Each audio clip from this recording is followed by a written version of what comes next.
Today I'm going to tell you about a snack that you probably already enjoy, but I bet you didn't know is a powerful tool for lowering your blood pressure.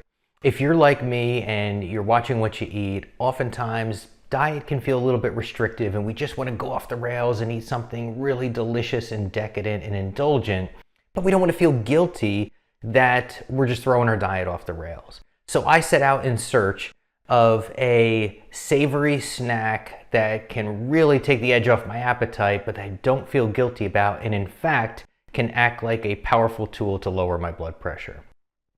So let's get into the science behind this, and I'll share with you this powerful tool. I'm Dr. Dave Clayton. Let's get started.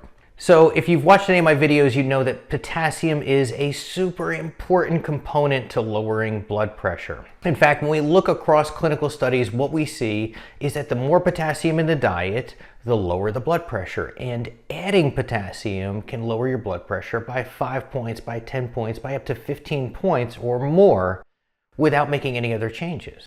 Now, you can do this with supplements or with food, but the impact is powerful.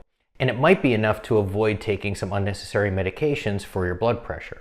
And if you really want to harness the power of nutrition and exercise to take total control of your blood pressure, I encourage you to go to my website, daveclaytonmd.com, where I've got a free masterclass that teaches you everything you need to know about harnessing the power of fitness and nutrition to lower your blood pressure and avoid taking unnecessary medications. But the benefits to taking potassium through food or supplementation don't stop with just your blood pressure. Chronic kidney disease, osteoporosis, kidney stones, stroke, heart disease are all linked to potassium deficiency, and higher potassium in the diet can reduce the incidence of all of these conditions that we associate with unhealthy aging. So adding potassium to the diet is super important. And in fact, here I've got the data on stroke just to show you how powerful this can be. Increasing potassium from left to right gives you a substantial reduction in your risk of stroke. And this data can be replicated for the chronic kidney disease, for the kidney stones, for the osteoporosis. The data goes on and on. But in terms of your blood pressure, if we want to reduce our blood pressure, we want to get a lot of potassium in the diet. Now, most people are sadly deficient in potassium. When we look at data from the National Health and Nutrition Examination Survey, which is a huge survey of over 12,000 Americans, what we see is that most people get around 2,300 milligrams of potassium daily. And that's far short of the 4,700 milligrams of potassium that experts recommend we get each day. And in fact, in this survey, only 1.4% of those 12,000 people got to that 4,700 milligrams of potassium daily.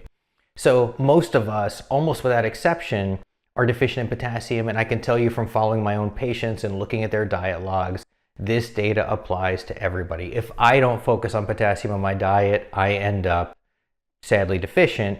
However, with a little bit of encouragement, I've seen that anybody can get your potassium levels up.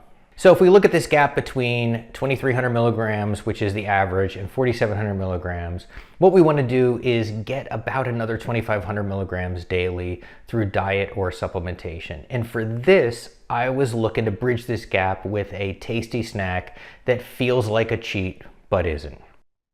Now, when I looked at the high potassium foods, the good news is that all natural foods are pretty rich in potassium. So looking at this chart, what we see is that an average serving of any fruit, vegetable, nut, meat has a couple of hundred milligrams of potassium at a minimum, and some have a lot more.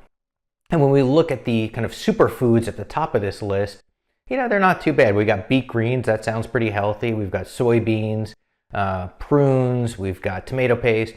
So there's some foods that we can start to incorporate that we might not be thinking of on a daily basis. But what I was looking for was something that counts as a superfood, but is really a pretty tasty snack. And for that, I turned to the white potato. A medium potato has almost 1,000 milligrams of potassium. That is a huge dose of potassium. And what makes it even more exciting is that, at least here in the States, we've got a ton of really tasty ways to enjoy a potato. In the morning, we've got hash browns, delicious. During lunch, I'll often grab potato chips, And at dinner, who doesn't like a nice big serving of French fries? So potatoes are showing up all over our diet, and the question is, are they really this healthy, and can they lower our blood pressure? Well, the answer is it depends on how they're prepared. So if we look at the hash browns and the potato chips and the French fries, and we look at their nutritional information, what we're looking for is a snack that is super high in potassium and really low in sodium. Sodium is going to raise your blood pressure. So what we want to do is we want to get high potassium, low sodium, and when we look here, we see that most of these foods have more potassium than sodium, which is good. And some of that depends on how much salt we're adding to this or who's preparing it. But there's one snack that jumped off the page at me when I looked at this data, and that is the unsalted potato chip, which has a massive 1,200 milligrams of potassium and very little sodium. So in terms of a superfood, it looks like the unsalted potato chip is the magic for lowering your blood pressure. So the question is there any data to support this, that having potato chips can actually lower your blood pressure? And the answer is surprisingly yes, there is. When we look at data from the health professional follow-up study, what we see is a definite correlation that the more potato chips you eat, the lower your risk of hypertension.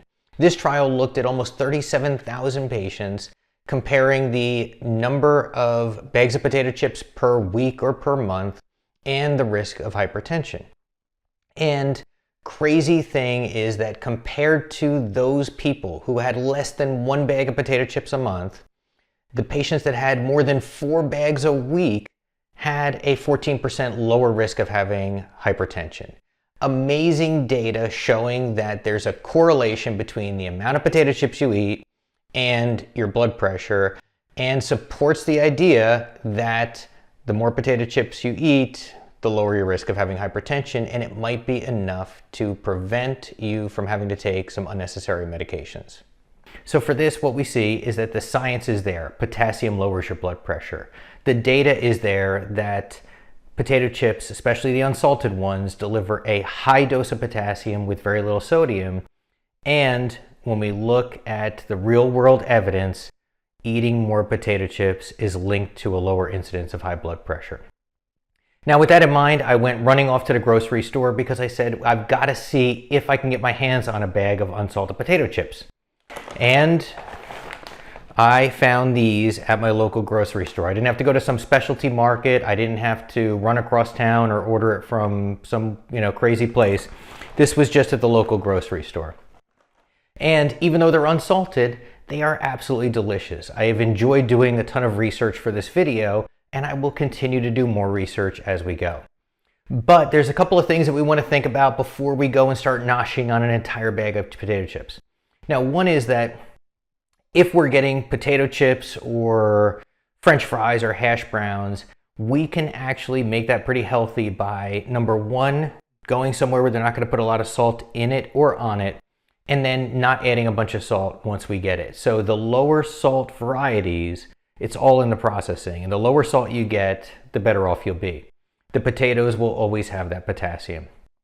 And then number two is, if you're going to eat the whole bag of chips, you might see your blood pressure go down, but we don't want our blood sugars to go up. So I always recommend that you keep some fiber supplement handy, and keep in mind that if you take the fiber supplement with your potato chips, it'll slow down the absorption of those sugars, smooth out the glucose curve, and dull that insulin response. So if you want to make sure that your blood sugars don't go up while your blood pressure goes down, make sure you get your hands on a fiber supplement. I'll leave a link here for another video I've got on fiber and blood sugars. It's worth a watch if you haven't seen it already. So with that in mind, I encourage you to go out and start adding potatoes to the diet, and keep an eye on how much potassium you get and try to limit the amount of sodium. And I am sure that you're going to start to see significant improvements in your blood pressure. So with that in mind, I'm going to get back to doing some work on lowering my blood pressure, and I will see you in the next video. Thanks for watching, and I will see you next time.